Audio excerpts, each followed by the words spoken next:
Masarap sa pakiramdam na may taong nagmamahal sa iyo ng totoo. Yung poprotektahan ka at susuportahan ka. At gagawin ang lahat, huwag ka lang masaktan at mahirapan. Gaya na lang ang tambok sa kwento nating ito.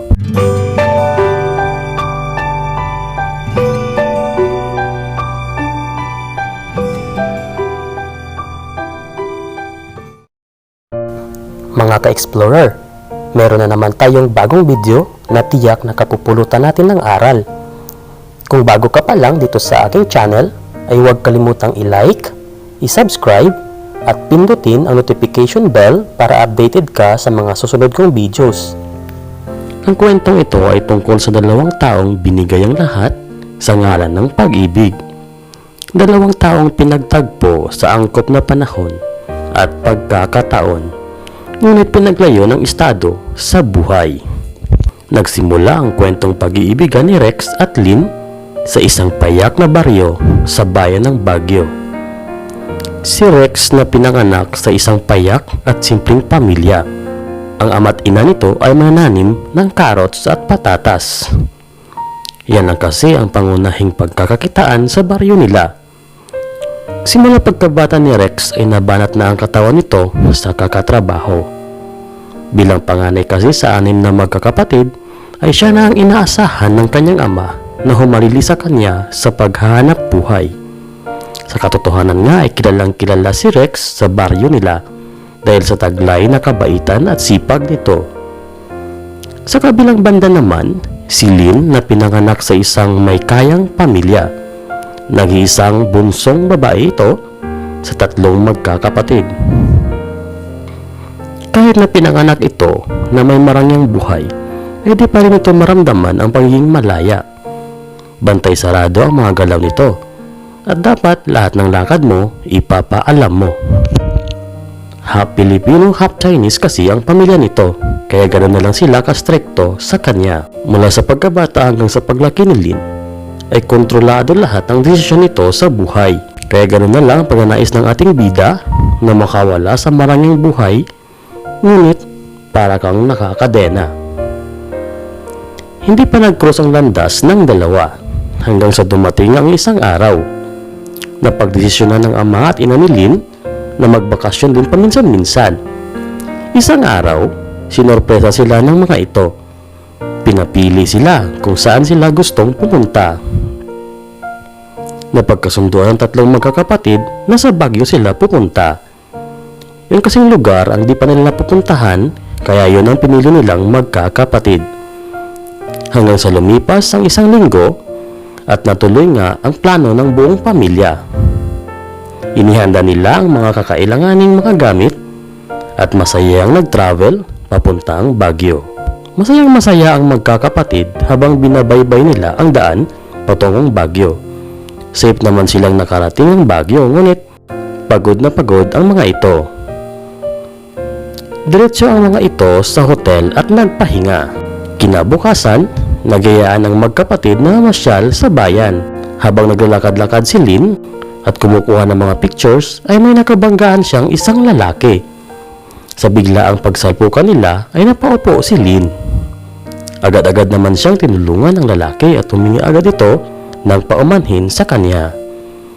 Sa kabaitan at galang ng lalaki ay natahimik na lang si Lynn at di na napareklamo pa. Dagdag pa ay may kagwapuhan ang lalaking nakabangga nito. Dahil sa nagmamadali ang dalawa ay di man lang ng mga ito nalaman ang pangalan ng isa't isa. Tumatak sa isipan ni Lynn ang pangyayaring iyon at pinangarap nito na ganong klaseng lalaki ang mapapangasawa nito. 4 na taon ang lumipas. Si Lynn ay nagtatrabaho na bilang isang supervisor sa isang merchandise business ng kanyang ama. Isang araw, napansin nito ang isang masipag na dicer nila. Labas sa may kagwapuhan ito, ay parang meron sa alaala ni Lynn na di niya matanda-tandaan. Nahihiya kasi itong lapitan ng lalaki dahil baka pag-usapan siya doon sa kumpanya nila at papagalitan siya ng kanyang ama. Tinitigan na lang niya ito ng tinitigan. Napaisip ito kung kailan at saan niya itong lalaki nakita at nakilala. pilit nitong inalala kung sino yung lalaki. Hanggang isang gabi, bigla na lang niyang naalala ang time na may nakabanggaan itong lalaki way back 4 years. Naalala nitong siya yung lalaki na iyon na dicer nila. Nabuhay ang dating pangarap ni Lynn na makatagpo ng isang lalaking tulad niya.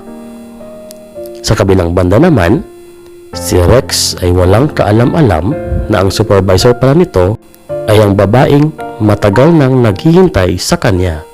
Di na nagpakipot pa ang dalaga at unti-unting pinaramdam nito kay Rex ang lihim na pag-ibig nito.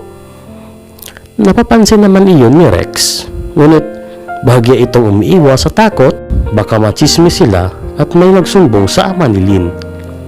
Ayaw kasi ni Rex na mawalan ito ng trabaho dahil yun lang ang inaasahan niya para makapadala ng pera sa bahay nila. Dahil na rin sa pagpursigi ni Lynn ay unti-unting nahulog ang loob ni Rex sa kanya. Wala na rin kasi itong hahanapin pa kay Lynn kasi bukod sa mayaman na ito ay maganda pa at matalino. 3 buwan ang lumipas at naging girlfriend na nga ni Rex si Lynn. Sa una ay patago pa ang relasyon ng dalawa hanggang sa malaman ng ama't ina nito ang relasyon nila. Sa una ay nagalit ang ina ni Lynn, ngunit pumayag naman ito kalaunan sa pagpapaliwanag ng asawa niya.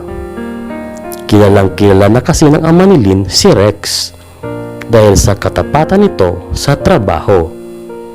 Matagal na kasi itong naobserbahan ng ama ni Lynn. Isang beses nga ay niligtas ito ni Rex sa mga kamay ng mga hold-upper na tumangkang dukutan siya. Kaya binigyan niya ito ng trabaho sa kumpanya niya, kapalit ng pagkaligtas nito sa kanya. 1 taon din ang lumipas bago nagdesisyong magpakasal ang dalawa. Simple lang ang kasalan kasi sa tradisyon ng pamilya nila ay di pwede ang bonggang handaan. Niregaluhan ng ama at ina ni Lynn ang bagong kasal ng bahay at lupa at negosyo para sa pangsimula ng mga ito. Hindi naging mahirap ang buhay ng dalawa. Naging masayang-masaya ang pagkasama ng dalawa. Ngunit ang masayang pagkasama na iyon ay bubulabugin ng isang bangungot. Isang araw, habang ang dalawa ay masayang nagluluto ng umagahan, ay bigla na lang nakaramdam si Lynn ng pananakit ng dibdib. Sa takot ni Rex ay dali-dali niya itong tinakbo sa hospital. Sa hospital ay napag-alaman ni Rex na malala na pala ang kanser ng asawa at di na tatagal ang buhay nito. Hindi rin sila tumagal sa bahay pagamutan dahil ayaw ni Lynn na mamalagi doon. Mas gusto pa nito doon sa bahay nila. Habang dumadaan ang mga araw ay unti-unting naralagas ang mga buhok ni Lynn at unti-unti itong nakakalbo.